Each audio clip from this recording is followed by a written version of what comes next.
Hello and welcome to the Freedom from the Night, Tales of the Supernatural. Today I will be talking about the topic of hold on, I'm trying to today I will be talking about the topic of living as God's chosen ones. Okay. And again, I like to read my notes. If I'm looking down, it's because I'm reading my notes. So today's topic is about living as God's chosen one. Okay? Living as God's chosen one. So, of course, um, it's five, it's five things in order to live as God's chosen one. But I'm going to go over what these five things mean as well. Okay? According to the Bible. So today, I'm praying I make this short as possible. Let's get right to this. Hello and welcome, welcome, welcome, welcome. All is welcome from baby to child to man to woman. Okay, all are welcome in this class. And for those who want to focus, sit in the front. And for those who know it all, you can sit in the back of the ones that would love to focus. Okay, okay.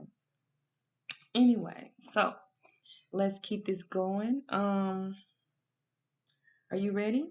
Are you ready? Are you ready? Are you? I'm ready. Okay, I'm ready. I've always been ready. I am so ready.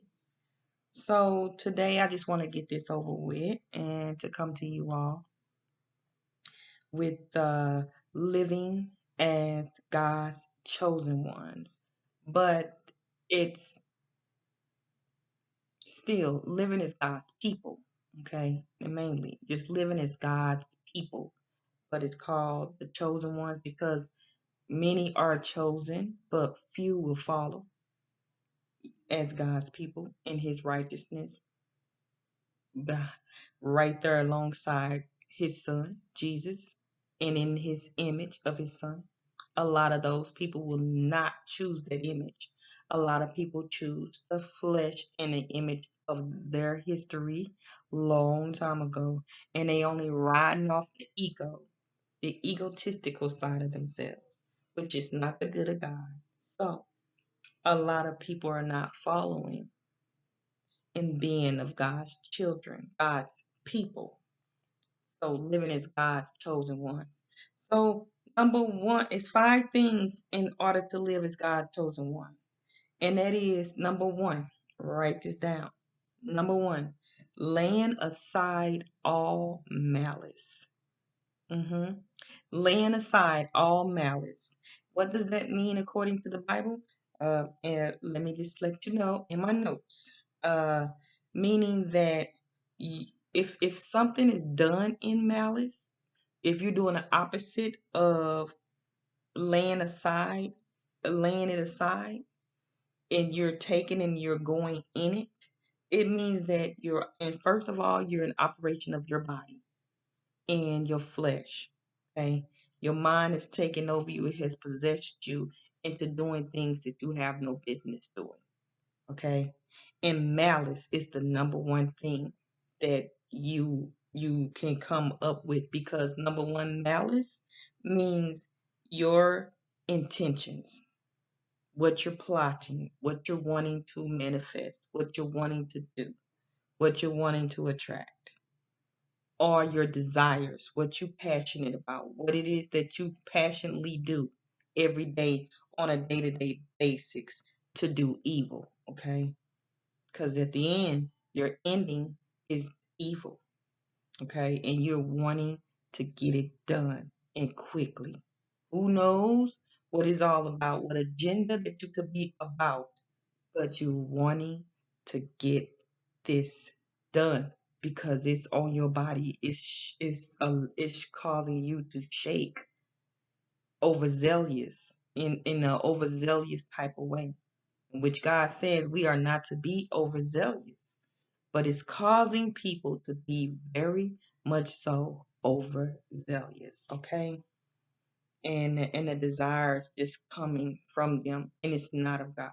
Okay, so that's that. That's malice. You're plotting, you're overthinking, you're just overdoing too much. You think you know it all. You know too much, okay, because of what you're looking at. You're going off of what you see, okay? And you're not going off of what is God downloading on the inside of you. Then you take the steps. You're not doing that. But that's what you need to do once you lay aside the malice, okay? You need to take this, you need to let God download you. Find a time to rest and be still. That way God can download the things that he needs to download to you. Okay. As you're reading the Bible, take one Bible verse, read that Bible verse and get it downloaded. And then God will answer any questions because your questions are towards him. And now you have things that's inside of you and you're questioning those things, not the things of the world. The things of the world, you laying it aside. Okay, you're not trying to plot about, oh, what I'm gonna do to this person next because of what they did. But you laying it aside for the moment, and you're laying aside the malice, but you're laying aside the plotting, and now you're just into just um downloading, and now you basically running on forgetting all things that people done, the place that you're in, the state that you're in. You're not blaming nothing anymore. You're just at peace because God didn't cut down with the two edge of the sword, okay? And now you're good. So the thing is to just lay it aside. Lay aside malice. That's number one. Number two, lay aside all guilt. Guile. Sorry, Guile. If I said the word wrong, go look it up. Gil or gal, however you say that English language. So lay it aside. And Gil or Gil is the same thing as being sly. Okay, according to the Bible, Gil is the same thing as being sly. Like you up to something, but you think that other people don't know because other people are not looking into the spiritual realm at what you're doing. They're not discerning really what you're doing. They only looking at the outside thinking that they discerning something because they waiting for you to do something, which is even worse. And then the people who don't want to wait on you to do something, who's still in the flesh looking on, they want to do something out of revenge to get you before you do something because they think that you're gonna do something. So they still no discernment. Okay, they're still not discerning. But discernment is needed in that moment. Discernment is truly needed in that moment in order for you to understand the opposite of being sly. Because we don't have to be sly for anything. We should be getting discernment. We should be knowing what's going on around us and then going into prayer and then getting downloaded by God. We should be always with the omnipresent of God. Okay. But anyway, we are number two, we are to lay aside all guilt, which is slyness, the cunningness of intellect, you know, like the know-it-all. Oh yeah, 4 times 4 equals whatever. I'm just gonna say something. 4 times 4 equals 235,875. You know what I'm saying? Like yeah, you know that. You went to school for that. Yeah. Okay. Fine. You listened in class. Okay. Yeah. You did that.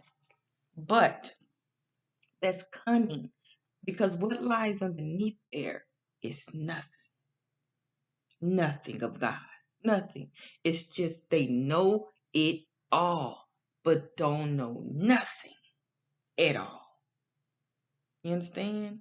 Because they will be the ones that's quicker to follow than quicker to lead and be alone by themselves because they are cunning. They know everything. They know how to talk really good and very intelligent. Like they know how to say things to the point where you are believing it. Okay? Cunning. So lay aside all guilt. Number 3, lay aside all hypocrisy. Hypocrisy. Everybody think that hypocrisy is when you speaking something and when and you doing something you doing something and you saying something that they think is hypocrisy. Hypocrisy is just being against God. That's hypocrisy.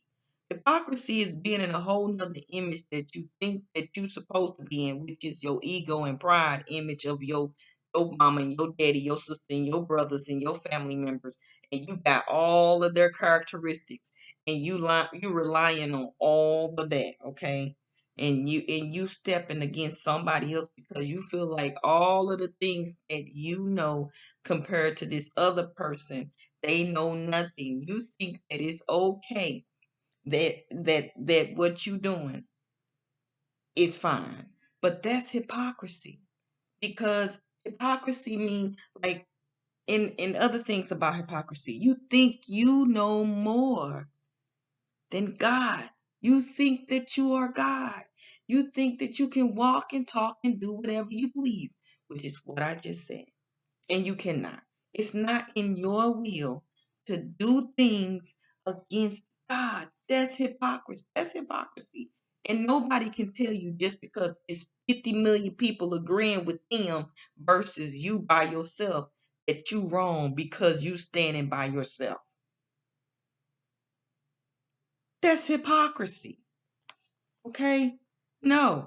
That's needing of discernment, and that person doesn't have discernment. They just looking and thinking, looking at something, staring on at something is discerning. Okay? Staring on at their ideas and their thoughts and their opinions, and they think that their facts is what it is. Okay? And that's how they feel about it. That's hypocrisy because God got to at some point come in and tell you what it really is. You're a hypocrite. Okay? So hypocrisy is just being in a state of of of a bliss of against everything just under the sun against God. That's hypocrisy. And nobody can tell you what that is unless they getting downloaded about what's going on. Okay? So let me go to the next thing.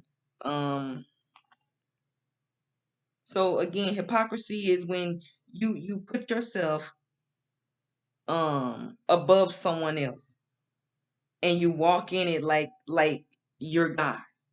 And you didn't even get exalted by God. That's hypocrisy. Who do you think you are over God? So number 4, lay aside all envies. Okay? Envies is when you are aroused by someone else's possession. You know what that means, right? Like when you're aroused by someone else's possession, meaning that you are totally wanting what somebody else have and think that you cannot get it. If you take the time out with God, you can. But you feel like you done so much wrong in your life. You can't get it right no matter what you do. You still carrying and harping over anger because you still resorting to the stuff that your mom and daddy did. So you still trying to portray that all inside your body. So you're putting that out there, and so you think that you can't change.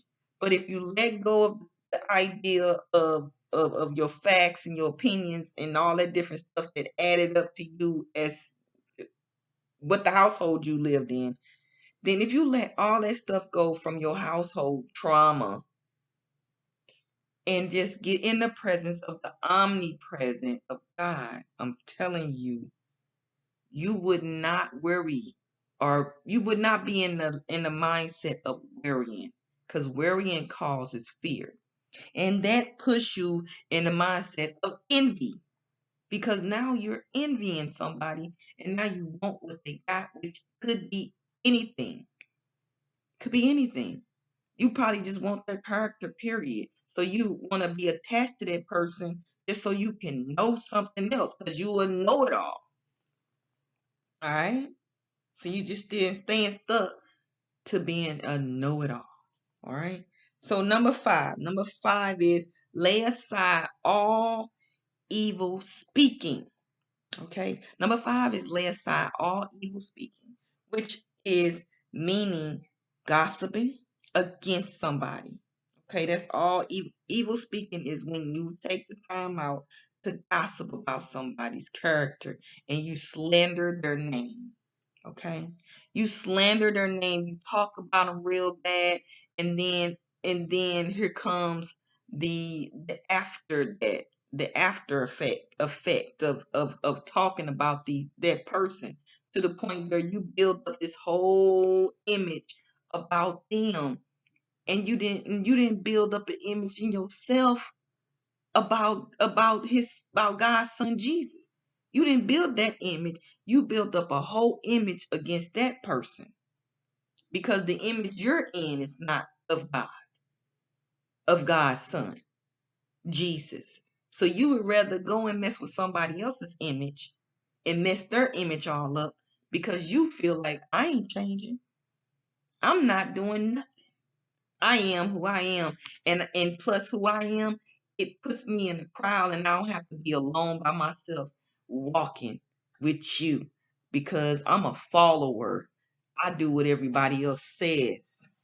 I am to do because I talk with them about you and your character. I slander you to them. So I'm a follower of them. Now, even though I talk about them, that just means that that's my character. That's what I do. I I mess up images. I am an image mess upper. Okay, I do this on a daily basis. This is basically what an evil speaking person does all day. They just slander people. They've even slandered their own self because people already know who they are. But yet, misery love company. Did I say that right? Yeah, misery love company. So, and what's the other one? Birds of a feather flock together. Yeah, either or. You can say both because they both mean the same thing. You know what I'm saying? So therefore, they gonna flock with what's not what's in the image in which they not trying to let go of. So that is gossiping, evil speaking, gossiping, slandering someone's name, hurting somebody on purpose, because you do that if you out here speaking evil speaking of someone. So these are the things you gotta lay aside in order to be God's chosen one. Because once you do these things, this is as though and evil speaking can cause distress.